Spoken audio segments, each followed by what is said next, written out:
hanging out here on a scenic 4th of July weekend. I believe we're in Mexico, Palermo, up here visiting with J.J. Courcy. He's having a little get-together here at his house on Sunday, a little time for some dinner here. How you been, man? Looks like you guys are having a nice time up here this weekend. Good. Having a good time with family and friends.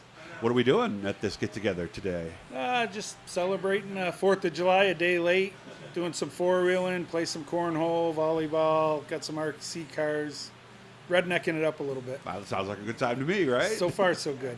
Only out twice this year, and you tell me the results haven't been. Well, you tell me what's the word. We were 0-2. We went to Canandaigua for a couple weeks, and just it was last minute. We really didn't plan on racing, and just kind of threw it together and went. And had some gremlins, got them worked out. I think we got them worked out. We went to Brewerton a couple weeks ago for test and tune, and car stayed together. Handled good. We had an electrical issue. We chased all night. Got it figured out. Track let us go out the end of the night and turn a few laps and actually got to put down some decent laps. So I think, knock on wood, I think we got it all sorted out and we're in good shape. So really 3 times out then. When yeah, count it, right? if you want to count practice. Brewerton and, well, it is a timeout. Yeah. And like you said, you were able to track down an issue. What was the electrical issue? Ignition switch.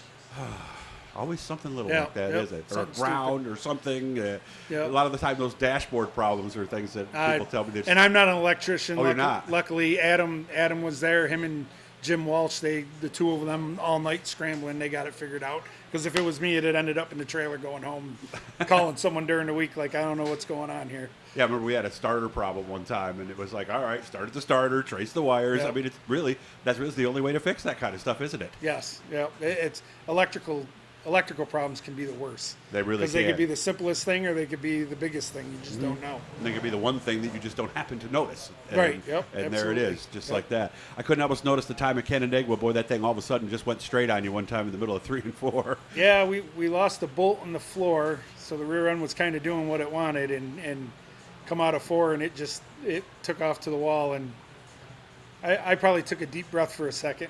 So it was almost a reverse skew kind of thing. Yeah, and the thing just went straight, and that was it. Huh? I think it put a ton of rear steer in it when it come out, and it went straight. Yeah, and imagine it quickens your heartbeat just a little bit too, Yeah, didn't it? yeah, it gets you excited for a minute. Yeah, when you get a good, especially that wall at Canandaigua, that's a pretty hard one there coming out of 4. Walls don't move. I know that from experience. Many have tried. Yes. None have succeeded in moving the wall. So what's the plan moving forward at this point? You tell me this coming weekend you might have some things? I think we might go up to Can-Am Friday. Going to run a mod light for sure. Pete Saravalo going to let me run his car. If you were going to get that, I was going to give you a I point would have if you butchered did, it. He's standing there. I don't know. Yeah, might as well make sure, right? Yep, he's gonna let me jump in his car and take a shot at it. I like the mod lights. Should be a good time. Tom Mackey's let me jump in his a couple. Just never could get comfortable in Tom's car foot wise. Yeah. And I jumped in Pete's the other day, and it actually feels real comfortable. So Really? yeah, you're a big guy, man. I told him, I'm like, I don't know.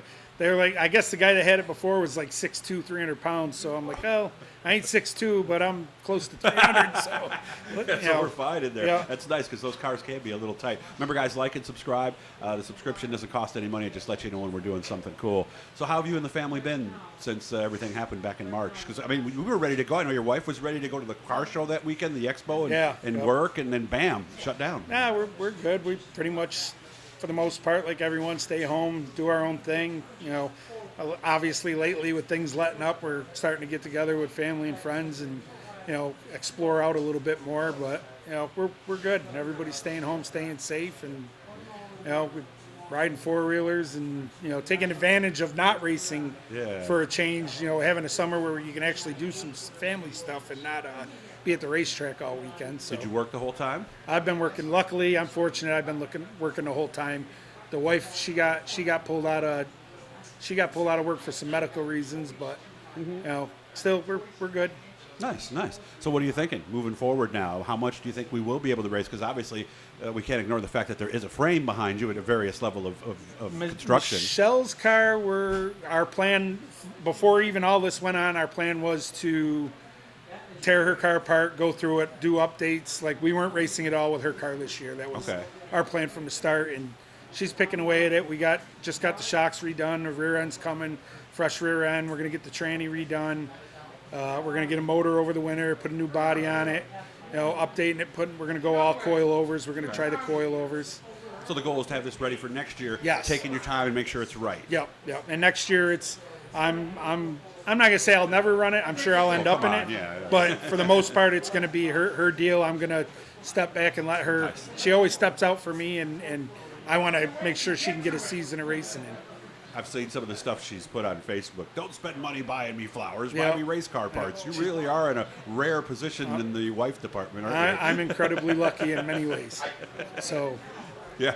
Good to see you, man. And let me know how the weekend goes. Hopefully, you'll have a couple good runs up there. So, yeah. Again, like and subscribe, guys. We're going to be doing a lot of stuff during the season. And I wanted to publicly thank JJ. He stepped up and offered me a camera back in January when things changed.